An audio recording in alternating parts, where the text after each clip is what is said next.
प्रातः स्मरामि रमया सह वेङ्कटेशं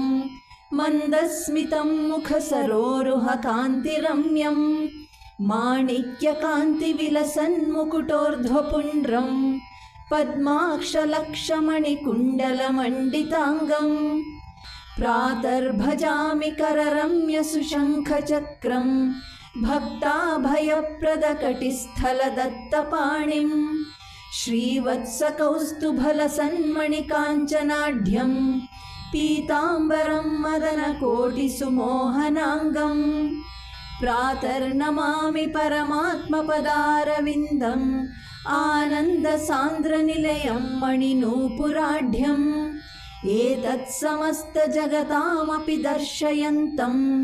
वैकुण्ठमत्र भजतां करपल्लवेन व्यासराजयति प्रोक्तं श्लोकत्रयमिदं शुभं प्रातःकाले पठेद्यस्तु पापेभ्यो मुच्यते नरः श्लोकत्रयस्य पठनं दिनपूर्वकाले दुःस्वप्नदुःशकुनदुर्भयपापशान्त्यै नित्यं करोति मतिमान् परमात्मरूपं श्रीवेङ्कटेशनिलयं व्रजति स्म योऽसौ इति श्रीव्यासराजयति विरचितं श्रीनिवासप्रातस्मरणस्तोत्रं सम्पूर्णम्।